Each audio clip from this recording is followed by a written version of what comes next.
السلام علیکم جميعا ورحمۃ اللہ وبرکاتہ. اعوذ باللہ من الشیطان الرجیم. بسم اللہ الرحمن الرحیم.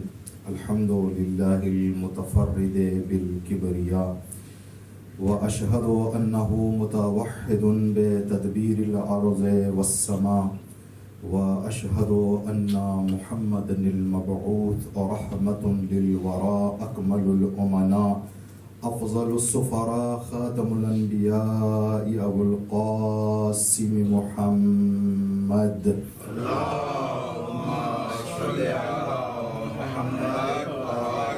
واشهد ان امیر المؤمنین علی بن ابی طالب وائمة المعصومین صلوات اللہ علیہم اجمعین هم المحجة البیضاء ومنقذ البشر من الضلالة والعمى الذين أذهب الله عنهم الرجس وطهرهم تطهيرا.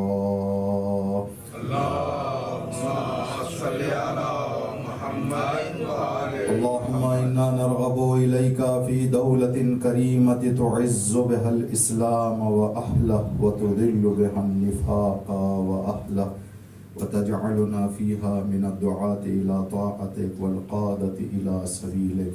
السلام على الحسين وعلى علي بن الحسين وعلى أولاد الحسين وعلى أصحاب الحسين. اللهم لعن قتلة الحسين وأولاده وأصحابه.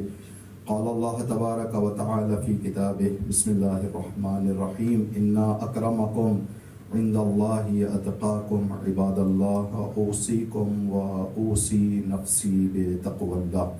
محترم حاضرین نماز مقدس جمعہ، سب سے پہلے اپنے نفس پھر آپ تمام حاضرین مومنین کی خدمت گرامی میں تقوی الہی کی دعوت اور سفارش پیش کرتے ہوئے اللہ سے دعا گو ہیں کہ خدا تبارک تعالی اس ماہ ایثار اور قربانی کے صدقے میں ہم سب کو اپنے ناجائز اور خلاف چاہتوں کو قربان کرنے اور اپنی زندگی کو راہ نیک پر گزارتے ہوئے تقوی الہی کا دامن تھام کر اپنی دنیا اور آخرت کامیاب کرنے کی توفیق عطا فرمائے. ماہ محرم الحرام ہے اور جمعہ ہے آج، اور کل چوتھے امام زین العابدین علیہ السلام شہادت کی تاریخ ہے. کربلا کو اگر ایک زاویے سے دیکھا جائے کہ کربلا کی فتح، کربلا کی ظفر، کربلا کی کامیابی کے پیچھے راز کیا تھا، تو خود کربلا والوں نے اس سے پردہ ہٹایا. یزیدی لشکر کا ایک سپاہی جناب حبیب ابن مظاہر سے ملاقات کرتے ہوئے یہ سوال کرنے لگا کہ حبیب، یہاں 30,000 سے زیادہ کا لشکر ہے، ہتھیار ہے، حکومت ہے، سب کچھ ہمارے پاس ہے، گھبراہٹ ہے، لیکن آپ کی تعداد کم، لشکر کم، اسلحہ کم، امکانات کم، لیکن مطمئن ہیں آپ لوگ. آپ وہ کیا طاقت لے کر آئے ہو؟ کوئی پیچھے چھپائی ہوئی کوئی فوج ہے آپ کی جس کو ذہن میں رکھتے ہوئے آپ مطمئن ہیں کہ یہ ہماری مدد کے لیے آ جائیں گے جب مشکل میں ہوں گے؟ تو آپ کس طاقت کو لے کر یہاں پر آئے ہیں؟ آپ کی طاقت کیا ہے؟ تو جناب حبیب ابن مظاہر نے جواب میں یہ کہا تھا کہ تم لوگوں کی طاقت ہتھیار، تم لوگوں کی طاقت جانور، تم لوگوں کی طاقت تعداد ہے، ہماری طاقت اس میدان میں کھڑے ہونے کے لیے تقویٰ ہے. ہم طاقت تقویٰ سے یہاں پر آئے ہیں، اس لیے کہ خدا کا وعدہ ہے من یتق اللہ، جو انسان حرام سے دور رہے، واجبات کو انجام دیتا رہے، خدا کہہ رہا ہے جہاں پر وہ مشکل میں پھنسنے کا احساس کرے گا میں اس کا ہاتھ تھام لوں گا. یجعل لہ مخرجا، خدا کہہ رہا ہے کہ ڈیڈ اینڈ اس کی زندگی میں نہیں رہے گا، جہاں پر وہ آگے جائے گا پھر اس کے سامنے کا راستہ میں بتاؤں گا اس کو. تو کہا کہ جیسے بھی ہوگا خدا ہمارے ساتھ ہے، اس لیے کہ ہم طاقت تقویٰ لے کر یہاں پر آئے ہیں. تو ماہ محرم اور ہر ہمارا پروگرام جو ہے اسی پر منحصر ہے کہ ہم کتنا اپنے آپ کو گناہوں سے دور کر رہے ہیں اور واجبات میں جو ہے پیش قدمی کر رہے ہیں. جہاں پر ہم اس میں آگے رہیں گے، کامیاب رہیں گے، اتنا ہمارا جمعہ کامیاب، اتنا ہمارا محرم کامیاب، اتنی ہماری آزاداری کامیاب. اگر یہ سب کام کرتے رہیں ہم اور یہ مقصد میں ہم پیچھے رہ جائیں، حرام ہماری زندگی سے ہوتا رہے، واجبات ہمارے سے چھوٹتے رہیں اور یہ چیزیں ہوتی رہیں، تو میرے اور آپ کے لیے بڑی آسان مثال ہے کہ کربلا میں یزیدی لشکر نے بھی امام حسین کو دیکھا تھا، امام حسین کے لشکر نے بھی دیکھا تھا. تو صرف امام حسین سے اطراف رہنا یا امام حسین کو دیکھ لینا کامیابی نہیں ہے. اگر دیکھنا کامیابی ہوتا تو یزیدی لشکر نے بھی امام کو دیکھا تھا. اگر امام کے باتوں کو صرف سننا معیار ہوتا تو امام نے کئی خطبے یزیدی لشکر کے سامنے بیان کیے تھے. نہ امام کے خطبات سننا معیار ہے، نہ امام کے چہرے کو دیکھنا معیار ہے، بلکہ امام کی بات پر عمل کرنا معیار ہے. لوگ اگر جب کہتے تھے مولا میرے پاس پیسہ ہے لے کے جائے آپ، میرے پاس ہتھیار ہے لے کے جائے، میرے پاس گھوڑے ہیں لے کے جائے، میں نہیں آؤں گا. امام فرماتے تھے کہ یہ سب میری ٹھوکروں میں ہے، مجھے تیری ضرورت ہے، میں تجھے نجات دینا چاہتا ہوں، ورنہ اگر یہ چیزیں ہوں تو یہ سب میری ٹھوکروں میں ہے. تو مقصد عزا، مقصد مجالس، مقصد عبادت یہی چیز ہے. انشاءاللہ ایک دعا ہم نے آج ارادہ کی ہے کہ آپ کی خدمت میں پڑھیں. اس دعا کو دیکھیں کہ ہم اہل بیت علیہ السلام نے ہمیں تعلیم کیا دی ہے. اس دعا کا عنوان ہے، اگر کوئی بھی بندہ قرآن پاک کی تلاوت کرنا چاہتا ہے تو تلاوت قرآن سے پہلے اس دعا کو پڑھ کے تلاوت شروع کرے. یہ چھٹے امام نے تعلیم دی ہے کہ تلاوت کلام خدا سے پہلے اس دعا کو پڑھیں. اللہ کا کلام ہے اور اللہ کا کلام یہ ہم لوگوں کو بہت زیادہ سننے کو ملتا ہے کہ ہمارے پاس دو قرآن ہیں، ایک بولتا قرآن، ایک خاموش قرآن، ایک لفظوں کا قرآن، ایک کردار اور عمل کا قرآن. لفظوں کا قرآن کتاب میں ہے اور عمل کا قرآن اہل بیت علیہ السلام کی زندگی ہے. وہ قرآن صامت ہے جو خاموش ہے، یہ قرآن ناطق ہیں جو بولتے ہیں. جب قرآن ہے تو قرآن کی تلاوت، اگر ہم مجلس میں آ رہے ہیں تو یہ قرآن ناطق کی تلاوت کے لیے آ رہے ہیں. جس طرح سے ماہ رمضان المبارک میں اپنے ہاتھوں میں خدا کی کتاب لے کر ہم تلاوت کرنا شروع کرتے ہیں تو یہ قرآن صامت کی تلاوت ہم کر رہے ہیں. محرم میں، جشن میں، مجلس میں ہمارا خیال یہ ہونا چاہیے امام کی اس دعا کے مطابق کہ ہم قرآن ناطق کی تلاوت کے لیے جا رہے ہیں. جب قرآن ناطق کی تلاوت کے لیے جائیں تو یہی اصول ہوں گے جو قرآن صامت کی تلاوت کے لیے ہوں گے، یہی دعا ہوگی جو قرآن صامت کے لیے ہوگی. یہ قرآن صامت کے لیے امام نے فرمایا ہے، لیکن ہم اس کو قرآن ناطق سے بھی جوڑ سکتے ہیں اور جوڑنا ضرور اس لیے کہ یہ وہ دو چیزیں ہیں، قرآن اور اہل بیت، جس کو نبی کریم نے فرمایا یہ دو روز محشر تک ایک دوسرے سے جدا ہونے والے نہیں ہیں اور کامیابی ان دو کے دامن کو تھامنے میں ہے. اور قرآن پاک میں بھی اللہ تبارک تعالیٰ نے یہ اعلان فرمایا، اے رسول ہم نے آپ تک کتاب پہنچا دی ہے اور آپ کو یہ ذمہ داری دی ہے کہ یہ کتاب لوگوں تک سمجھائیں، لوگوں کو سمجھائیں کہ یہ کتاب میں نے کیا نازل کیا ہے اور کیا مقاصد اور کیا مطالب ہم اس کتاب سے لوگوں سے چاہتے ہیں اور کیا بیان کرنا چاہ رہے ہیں. لِتُبَيِّنَ لِلنَّاسِ، ہم نے قرآن کو آپ کی خدمت میں نازل کیا ہے. آپ کی ذمہ داری ہے کہ آپ قرآن پاک کو تبیین کریں، تفسیر کریں، بیان کریں کہ قرآن پاک کی آیات کیا کہہ رہی ہیں. چھٹے امام کی دعا کا جملہ ہے، اللہم انی اشہد ان ھذا کتابک المنزل من عندک علی رسولک محمد بن عبد اللہ صلی اللہ علیہ وآلہ. اے پروردگار، میں گواہی دیتا ہوں جو کتاب میرے ہاتھ میں ہے، یہ کتاب تیرا کلام ہے جو تو نے اپنے رسول آخری نبی عبداللہ کے فرزند محمد صلی اللہ علیہ وسلم پر نازل فرمایا ہے. یہ ہمارا عقیدہ ہونا چاہیے کہ قرآن اللہ کی کتاب اور اللہ نے نبی کریم پر نازل کیا. عظمت نبی پر صلوات پڑھیں.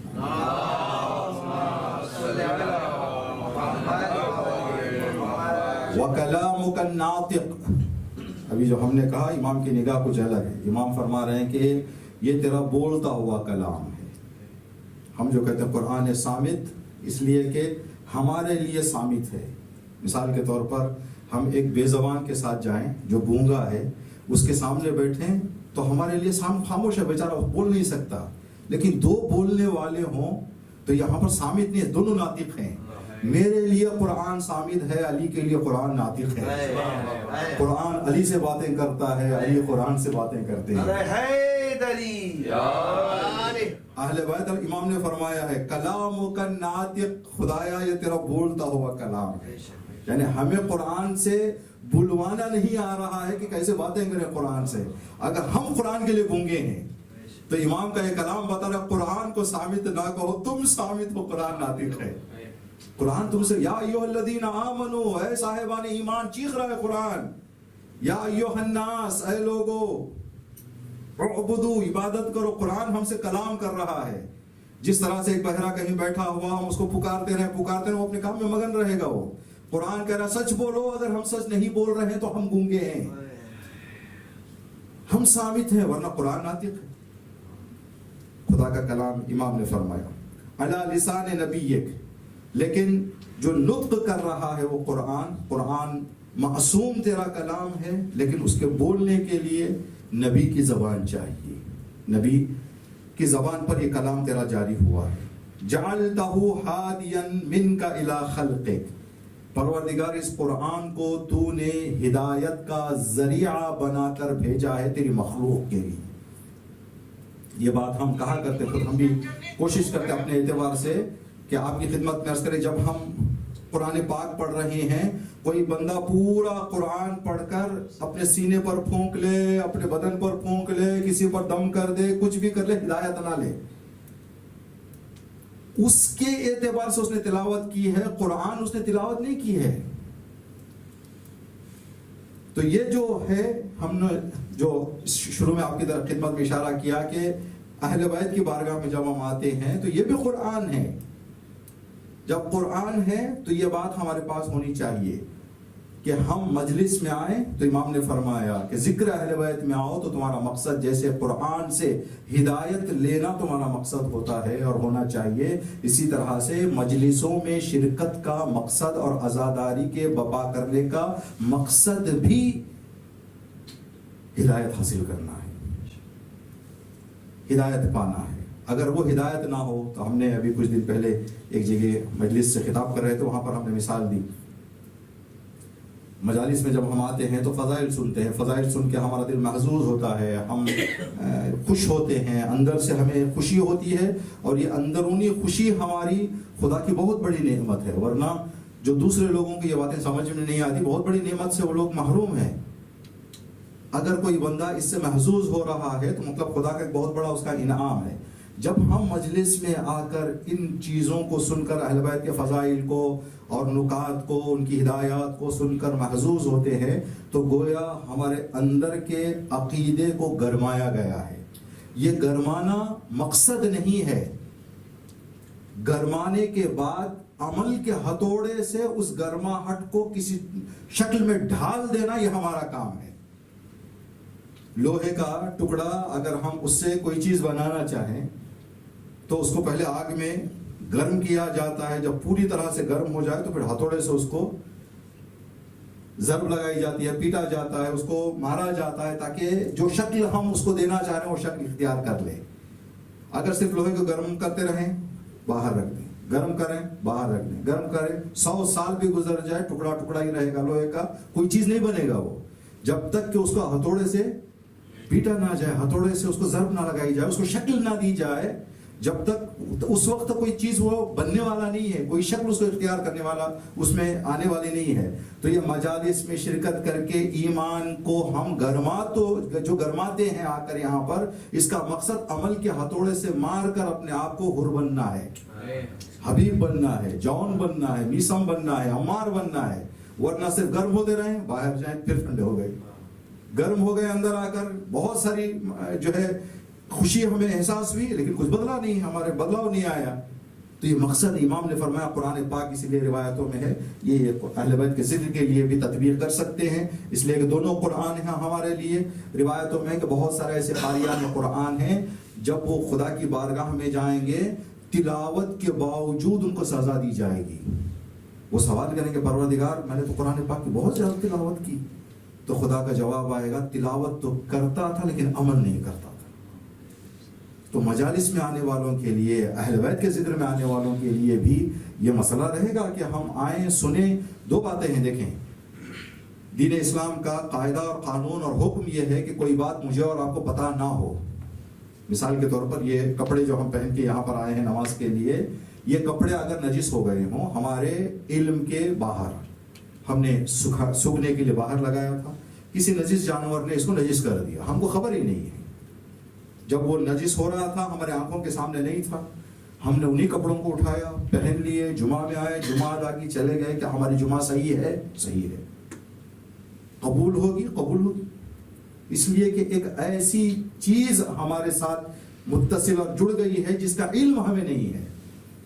لیکن اسی میں علماء فرماتے ہیں کہ کوئی بندے نے دیکھ لیا کہ جانور نے نجس کیا، اب اس نے خیال کیا جمعہ جاتے ہوئے دھل کے جاؤں گا یا دوسرے کپڑے پہن کے جاؤں گا، اس لیے کہ نجس ہو گیا ہے، بھول گیا جمعہ کے وقت، انہی کپڑوں کو پہن کے آ گیا جمعہ میں. جمعہ ادا ہو گئی، گھر واپس گیا، یاد آیا کہ بھائی وہ تو نجس ہو گیا تھا، ابھی اس دوران میں بھول کے پہن کے چلا گیا. سوال مجتہدین سے کیا گیا کیا نماز صحیح ہے؟ کہا نہیں، نماز باطل، اس لیے کہ پتا تھا غفلت کی ہے، غفلت کی ہے. تو یہی مسئلہ جب انسان کو کوئی بات معلوم ہو جائے تو اس کی ذمہ داری بڑھ جاتی ہے. ہم مجلس سن کر ذمہ داری میں اپنے اضافہ کرتے ہیں. ہر مجلس ایک ذمہ داری ہمارے اوپر کیا کر دے گی؟ بڑھا دے گی. یہ بات نہیں معلوم تھی، معلوم ہو گئی، عمل کیا یا نہیں کیا؟ اس بات کا آپ کو علم نہیں تھا، مجلس سے علم ہو گیا، آپ نے عمل کیا یا نہیں کیا؟ اگر عمل کرتے رہیں گے تو مجالس کا ثواب بھی ملے گا، وہاں پر ہماری نجات بھی ان مجالس سے حاصل ہوگی.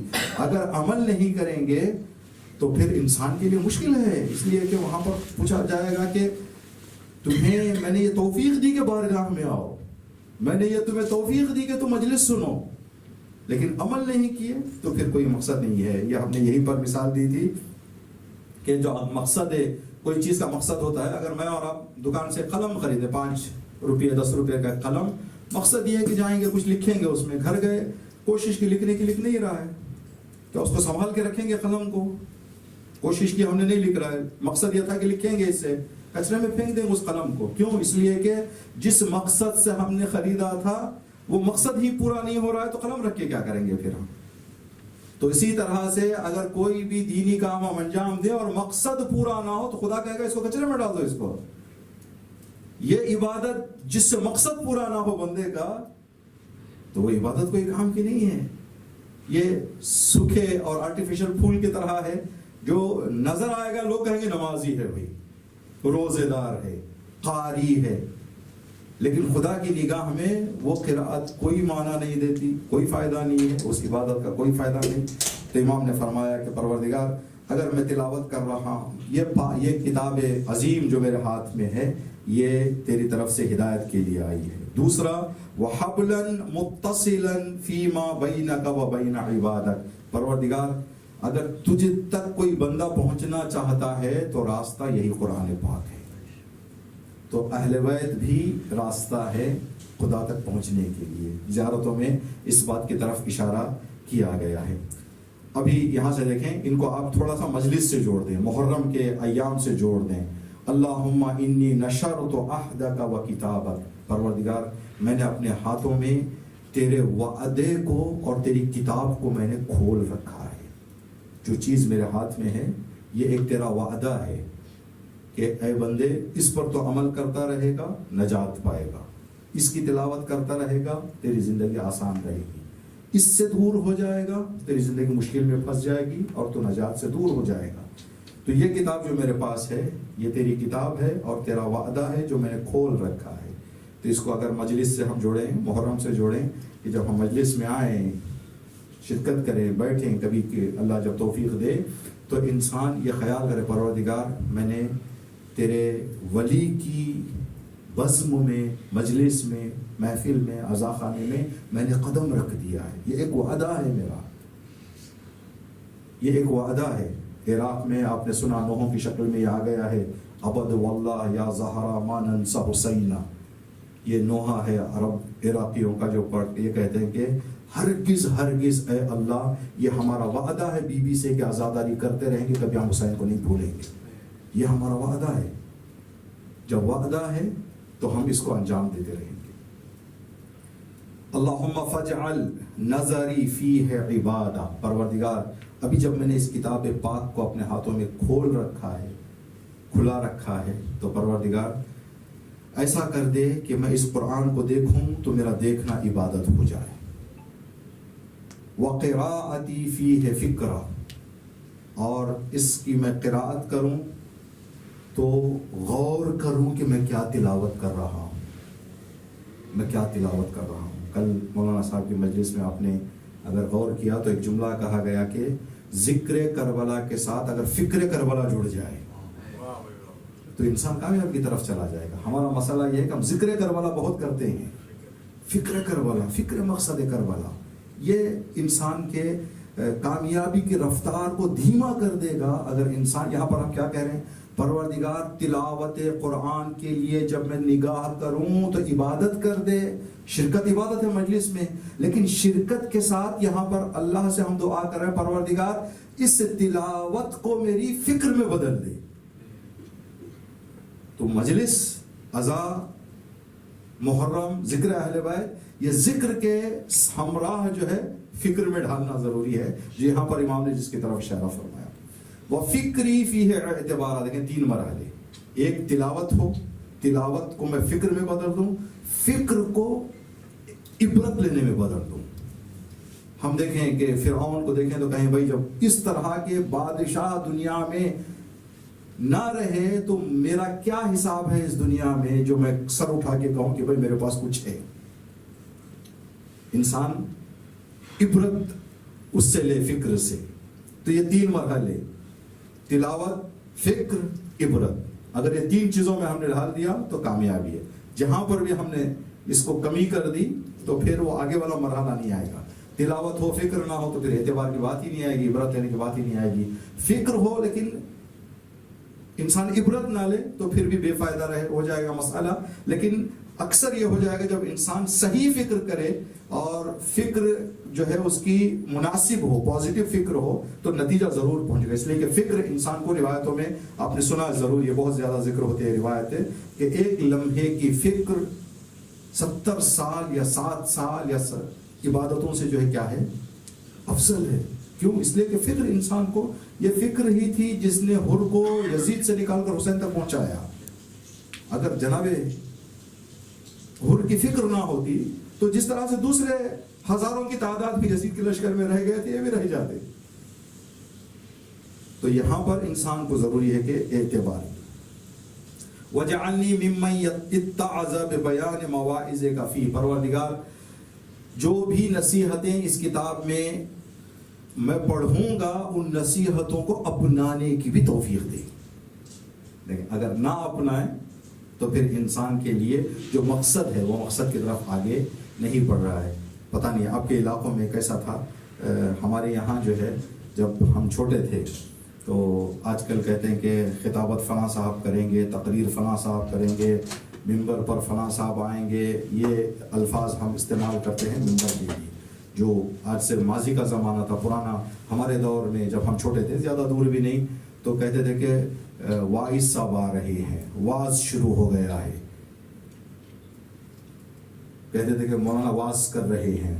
تو کبھی بھی بیان یا تقریر یا خطابت کا لفظ استعمال نہیں ہوتا تھا، واعظ کا لفظ استعمال ہوتا تھا۔ واعظ یعنی انسان کو اندر سے بیدار کرنا، اندر سے بیدار کرنے کو کہتے ہیں واعظ۔ ابھی ہمارے درمیان سے واعظ والے یا الفاظ ختم ہوئے، اس لیے کہ ہمارے ممبروں سے وہ اندر سے جگانے والا معیار ختم ہو گیا، ابھی صرف گرمانے والا، اکثر جو ہے وہ گرمانے والا ہے۔ بار بار ایک مثال یاد آ رہی ہے جو کئی مرتبہ ہم ذکر کر چکے ہیں الہادی میں، الگ الگ موقعوں پر۔ کہتے ہیں کہ اگر ایک برتن میں ایک پتھر اور ایک سیب دونوں پانی میں ڈال دیں اور چولہے پہ رکھ دیں، اس کو جب پانی کا ٹیمپریچر جو ہے 100 سے بڑھ جائے گا، دونوں ہیں اندر، جب ہم نیچے کر دیں گے، اس کو چولہا بند کر کے نکال دیں گے، تو تھوڑی دیر کے بعد 2 منٹ 3 منٹ کے بعد پتھر ٹھنڈا ہو جائے گا، وہ اپنی پرانی حالت جو تھی اس حالت پہ واپس آ جائے گا. لیکن سیب جو اندر گیا تھا اس کو پھر آپ پرانی حالت پہ نہیں لا سکتے. دونوں میں فرق کیا ہو گیا؟ دونوں میں فرق یہ ہے کہ سیب نے پانی کو اپنے اندر اتار لیا، پتھر صرف پانی کے اوپر رہا، پتھر نے پانی جذب نہیں کیا. جب جذب نہیں کیا تو جیسا تھا ویسا ہی رہا. جب اس نے جذب کر لیا سیب نے تو بدل گیا. تو ان مجالس میں آ کر انسان کو پتھر کا رول ادا نہیں کرنا ہے. آیا گرم ہوا 5-10 منٹ کے بعد ٹھنڈا ہو گیا، بلکہ وہ سیب کا کردار ادا کرنا ہے کہ ہدایات کو جذب کر لے، پھر کچھ بنے گا، پھر اس کے اندر تبدیلی آئے گی. اب اس کو سیب نہیں کہہ سکتے، اب اس کو وہ واپس اس حالت میں نہیں جائے گا جس کی پہلی حالت ہے. تو یہ چھٹے امام کی دعا ہے. وَجْتَنَبَ مَعَاصِيكَ، پروردگار تلاوت کلام کے بعد مجھے یہ توفیق دے کہ گناہوں سے میں پرہیز کروں.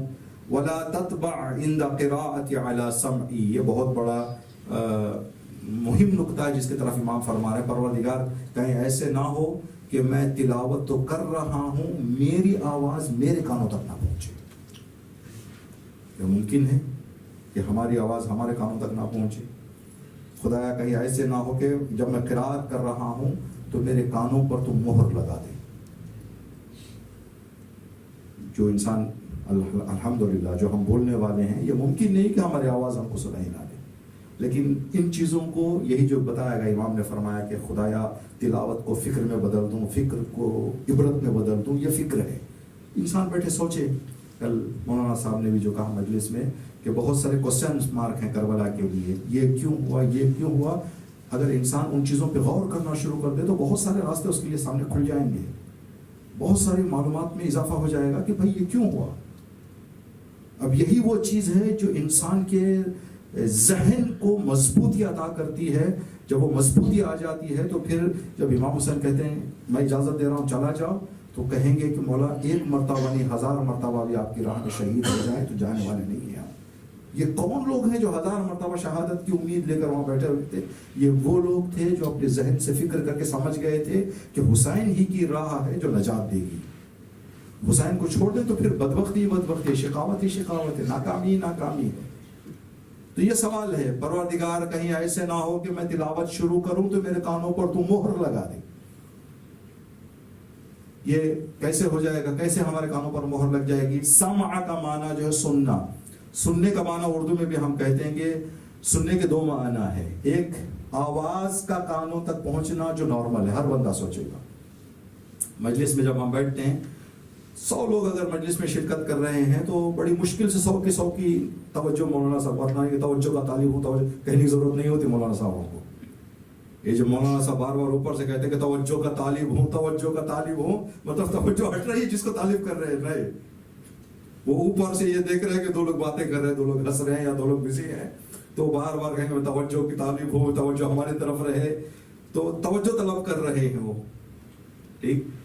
تو ایک ہے سننا، بندہ سنے گا ہی نہیں تو پھر مسئلہ نہیں ہے. دوسرا یہ ہے کہ سن رہا ہے لیکن جو سن رہا ہے اس پر عمل نہ کرے تو وہ بھی نہ سننے کے برابر ہے. اس کے آسان سے مثال ہمارے اور آپ کے سامنے ہو گیا.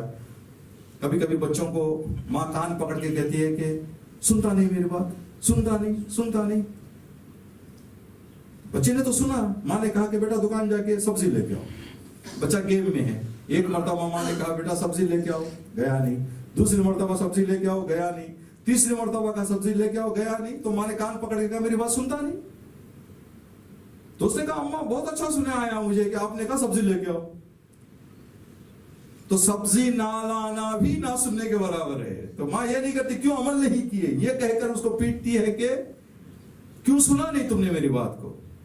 یا کوئی بھی بندہ دیکھتا ہے کہ ماں کے خلاف یا ماں باپ کے خلاف کوئی بندہ قدم اٹھا رہا ہے تو نصیحت کرتے ہوئے کہتے ہیں کیوں بھائی ماں باپ کی بات کیوں نہیں سنتے آپ؟ ماں باپ کی آواز تو وہ سن رہے ہیں لیکن عمل نہیں کرنے کو بھی نہ سننے کے برابر لیا جاتا ہے.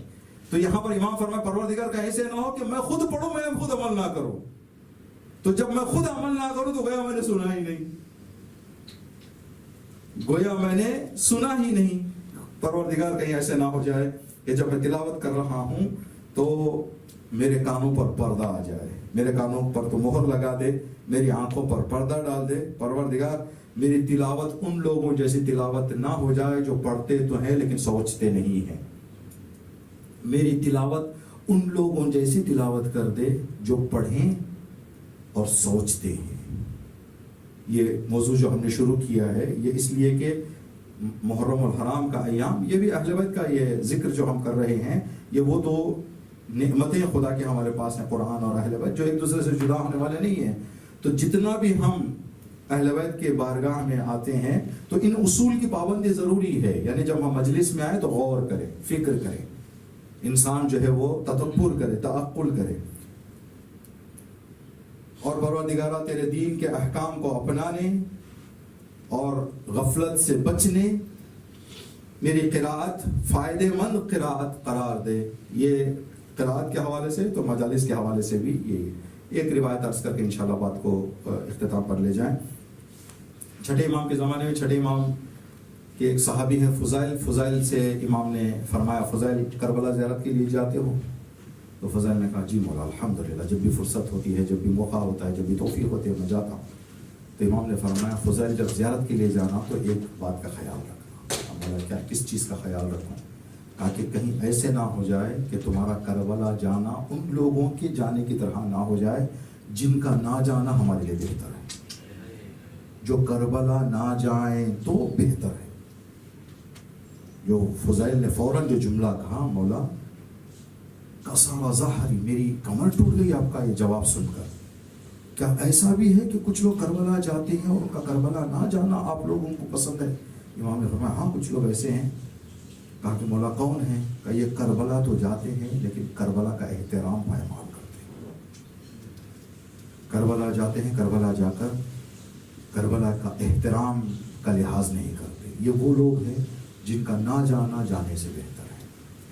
تو یہ کربلا، امام سے پوچھا گیا کہ مولا میرے لیے کربلا جانا ناممکن ہے، کیا کرو؟ امام نے کہا کہ جہاں ہمارا ذکر ہو رہا ہے وہاں چلے جاؤ، وہ بھی ایک کربلا کا تمہیں اللہ عطا کر دے گا ثواب۔